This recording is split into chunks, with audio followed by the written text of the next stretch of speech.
So let's now discuss the data requirements and business rules in student program reporting. Here's a list of the programs that are collected throughout the academic year. Although some programs are collected in Fall 1, in end of year, or both, it is important to report or update a student's eligibility or participation to CalPADS as soon as the information is available and regardless of the submission period. Student programs in CalPADS are categorized into two. There's your eligibility programs and participation programs.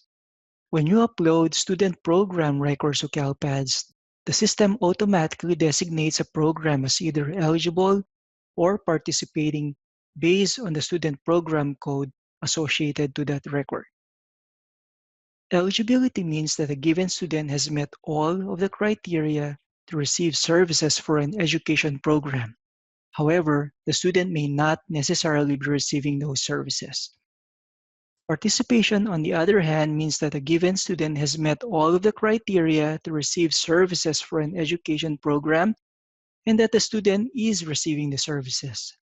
The following table lists how the programs are categorized. Let's now discuss the different student programs collected in Fall 1. First is a free and reduced price meal program.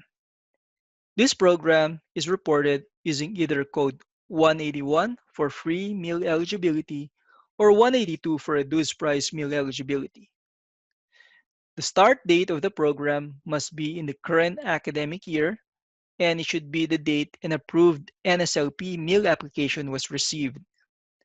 Just remember that NSLP applications received on or before 10/31 will be included in the LCFF reports. With regards to the program end date, it normally is reflective of the date a student is exited in CalPADS for the current academic year. Once an enrollment record is exited with an exit code other than E150, CalPADS will automatically close a record.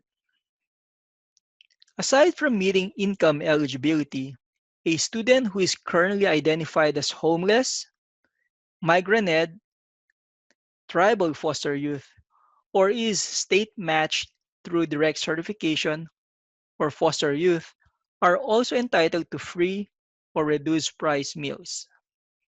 Here are some reminders you should be aware of when reporting NSLP eligibility in CalPADS.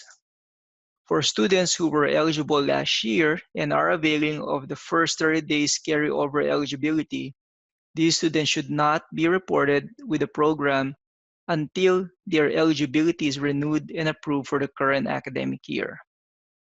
For applications received by 10/31 that were approved before or after 10/31, report the program to CalPADS using a date equal to the date the application was received.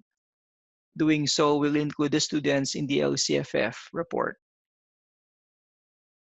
For applications received after 10/31 that were approved, report a program record using the application received date as a program start date. Since the program date was after 10/31, the student will not be included in the LCFF report even if they were enrolled on Census Day. For students enrolled in schools designated as Provision 2, 3, or CEP, if the school is in their base year of collection, all students are required to submit an income eligibility form. For succeeding years, only students who are new to the school are required to fill up an alternative income form. Any student found eligible will be reported with a Program 181 record. With regards to the program dates, the rules in the previous scenario should be applied. For those students whose enrollment overlap Fall 1 Census Day, the following dates will include the students in the LCFF report. For homeless, migrant ed, and tribal foster youth students with active program records, the start date should be before or on census day. For students who qualify on income eligibility and were reported with either Program 181 or 182 record, the NSLP program start date should be on or before October 31st. For eligibility through foster youth, students must be active foster youth on census day. For students who were directly certified, they must be certified between July 2nd to November 2nd of the current academic year. Another program collected in Fall 1 is a Title I Part C Migrant program, which tracks students whose parents or guardians are migratory workers in the agricultural, dairy, lumber, or fishing industries and has moved during the past 3 years. The students are tracked or reported using Education Program Code 135. Program start date would be the date of the most recent move, known as the qualifying arrival date or QAD, while the program end date would be the end of eligibility date or earlier if the child graduates or turns 22 years old.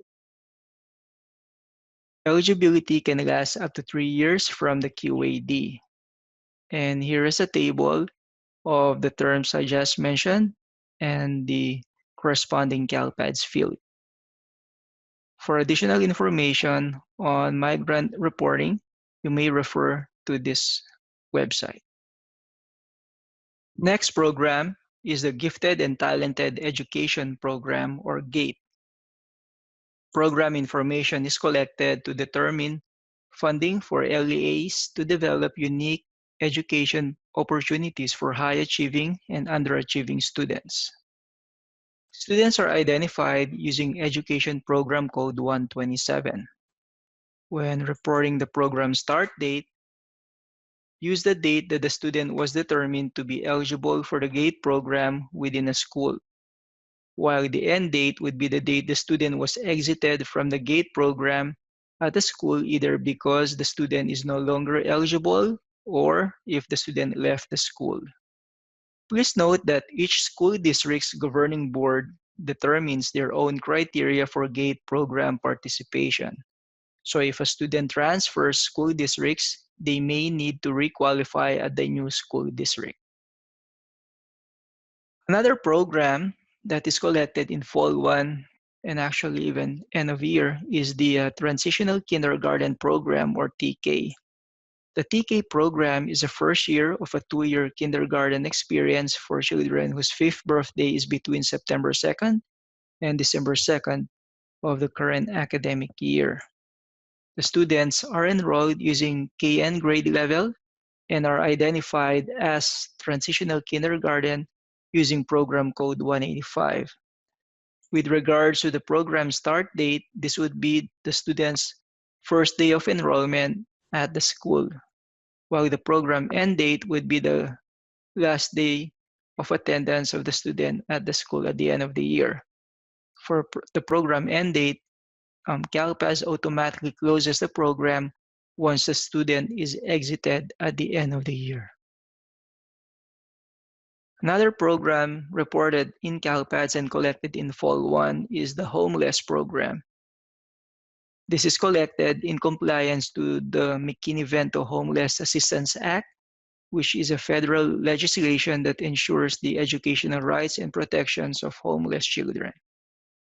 The students are identified using Education Program Code 191. For a program start date, this would be the date that the student was identified as homeless at any school in California. With regards to the program end date, this would be the date that the student is no longer homeless. Just a reminder, if a student is reported as homeless at any time during the academic year, it is important to update CalPADS as soon as possible, as the data may be lost or not reported in the system. The following data should be collected by an LEA about a student who is homeless. First, the program start date, which is the day the student was identified as homeless. Second is the type of dwelling the student is currently living in. And third, whether or not the student is unaccompanied, meaning they're not in the direct care of their parent or guardian. For homeless dwelling type, use the following table as a guide in determining a homeless student's dwelling type. You have 4 codes and 4 options. First is temporary shelters, hotels, motels, temporary doubled up, and temporarily unsheltered. Each has its own description, and for temporary unsheltered, you have some additional notes here you have to consider. The Tribal Foster Youth Program will help LEAs distinguish foster students associated to the different American Indian tribes from the rest of the foster youth population.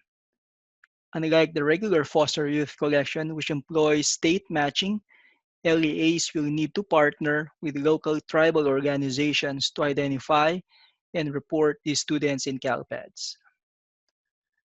Eligible students are reported with program code 193.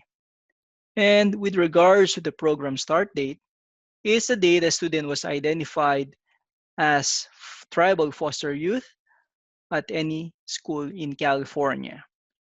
For the end date, it is the date a student was determined as no longer eligible for the program. The program record can be left open from year to year. However, a student's eligibility should be verified annually.